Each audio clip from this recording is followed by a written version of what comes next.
मेरी बेल की सुनवाई कम से कम 2.5 महीने 3 महीने लगे। जी कभी ऐसा नहीं होता। पहली दफ़ा जज आए और छुट्टी पे चले गए 1 हफ्ते के बाद, अगली दफ़ा और 3 दिन की छुट्टी पे चले जाए। फिर उसके बाद जज साहब ने कहा कि मैं तो केस सुनता ही नहीं हूँ, और कोई रीज़न नहीं बताई, मेरी कोई जाति दुश्मनी, कोई ताल्लुक, कोई रिश्तेदारी नहीं। फिर एक दूसरे जज आए, उन्होंने एक केस सुना। फिर उसके बाद उन्होंने उस केस को की जो हियरिंग थी वो एक ऐसे वक्त तक कर दी पोस्टपोन जब काजी फाइज साहब जो थे वो रिटायर हो गए थे, यानी वो 26 को रिटायर हो गए तो 29 को आए। फिर 29 को उन्होंने 29 अक्टूबर को 29 को केस सुना। फिर उसके बाद दोबारा हियरिंग, फिर सुना, फिर।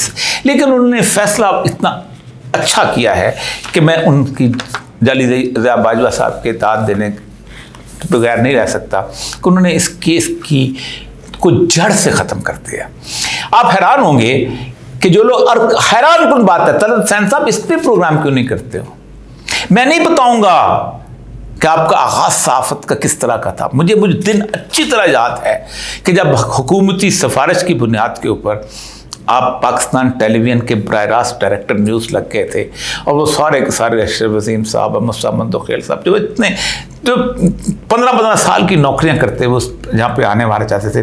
मैं उस दिन इस्लामाबाद में था, क्योंकि मैं ड्रामा लिखता होता था उस वक्त, तो मुझे ले गए थे। मुझे वो दिन भी याद है कि जब वो बेचारे सरकारी मुलाजम एक नौवारद सहाफ़त को अपना डायरेक्टर देख रहे थे। मैं उन लोगों में से नहीं हूँ। मैं सिविल सर्विस का इम्तहान पास करके आया था, और मेरी पोजीशन ऐसी थी कि मैं मेरिट की बुनियाद के ऊपर आया था।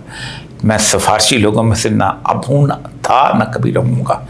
करो प्रोग्राम इसके भी कि क्या कहा उसने, बाकी लोग भी करें, फिर तक पता चले कि आपको। मैं दाद देता हूँ कम से कम डॉन की, कि डॉन ने अपने इस प्रोग्राम की जो दोबारा जो खबर लगाई है उन्होंने मेरे रिलीज़ की, उसके अंदर उन्होंने कम से कम इस जजमेंट को मुकम्मल तौर पे बता दिया है कि ये जजमेंट, और ये उन्होंने बाकायदा उसके, मैं उसके जजमेंट के बारे में पढ़ा। हाई कोर्ट ने इन लोगों को बाकायदा बुलाया। Number 1 Hashmat Kamal director FIA, ये साइबर विंग के हैं।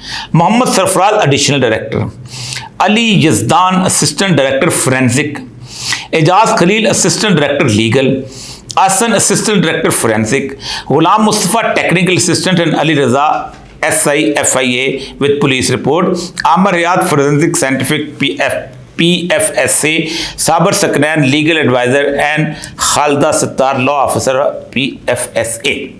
इन सारों को बुला के पूछा कि बताओ तुम्हारे पास एविडेंस क्या है इस शख्स के खिलाफ। सबसे पहले तो उन्होंने वो ट्वीट्स उनके सामने पेश किए गए। फिर उसके बाद उन्होंने कहा कि ये जो हमने इनके मोबाइल में से एक ग्रुप है 3 लोगों का, जो बेसिकली इस YouTube चैनल का ग्रुप था, OMJ मीडिया ग्रुप। उसके अंदर एक मेरा प्रोड्यूसर था, एक मेरा टेक्निकल असिस्टेंट था। उससे मैं दिन भर की खबरें आया करती थी, और ख़बरें भी मुख्तलिफ़ किस्म की वीडियोस भी आती थी, और शाम को हम देखते थे कि हम क्या नशर करना है। अगर कोई गलत वीडियो होती थी, फेक न्यूज़ होती थी, उसके खिलाफ गुफ्तगू करते थे। उसके अंदर जी इस किस्म की न्यूज़ मिली है। उसके ऊपर उन्होंने जो अहम 3 नुकता, ये जो आप पेश किया वो है, the investigation record is entirely silent on where the seize mobile were stored, under whose custody, raising concerns about the chain of the custody. The learned law officer and the investigating officer has candidly conceded that the chain of custody is not sustained by the record.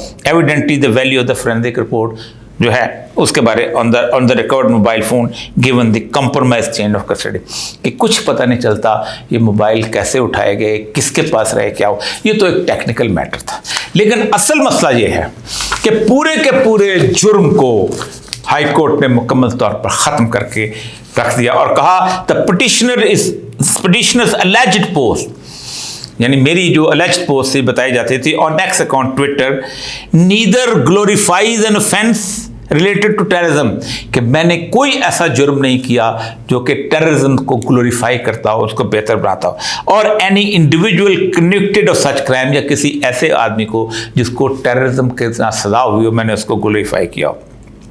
Nor does it promote the activities of any proscribed organization of group, मैं किसी भी कलअदम तंजीम की उसके ऊपर मैं उसकी activities को promote नहीं करता रहा।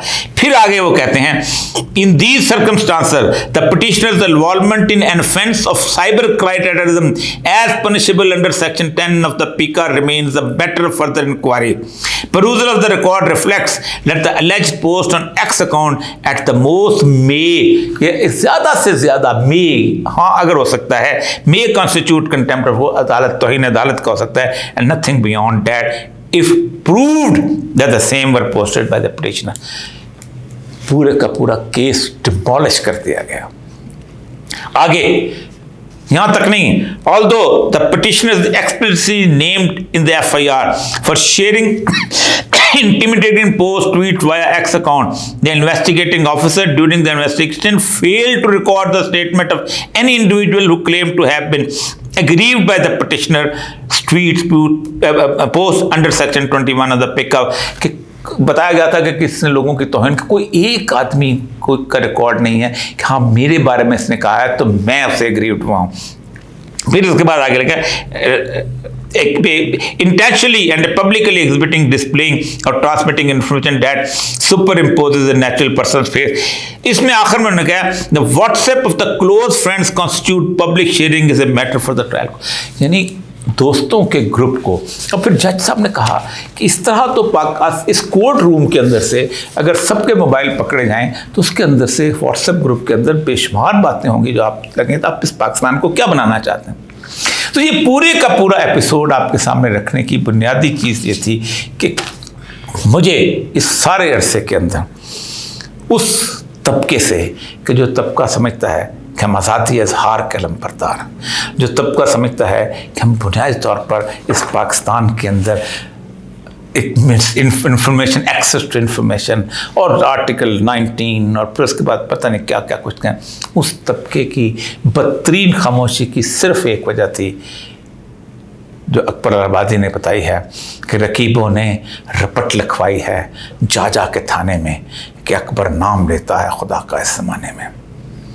पूरी कोशिश होती है कि मैं किसी भी जगह पर एक आम इंसान नज़र ना हूँ, मैं एक खौफनाक आदमी नज़र आऊँ। मैंने 17 साल पाकिस्तान टेलीविज़न के लिए ड्रामा लिखा, कोई मेरे ड्रामे का तस्करा नहीं करता। मैंने 2 दफ़ा पाकिस्तान टेलीविज़न के बेस्ट प्ले राइट के अवार्ड लिया, कोई तस्करा नहीं करता। मैंने शायरी की किताब मेरी 1988, कोई तस्करा नहीं करता। मुझे मिसोजिनिस्ट कहा जाता है। क्या कोई शायर जो है औरत दुश्मन हो सकता है? मेरी पूरी की पूरी किताब रोमानवी शायरी के ऊपर है और मैं बरसगीर पाक हिंद की तारीख का वाहिद शायर हूँ जिसने महबूबा पे शायरी नहीं की, मेरी अपनी बीवी पे शायरी की है।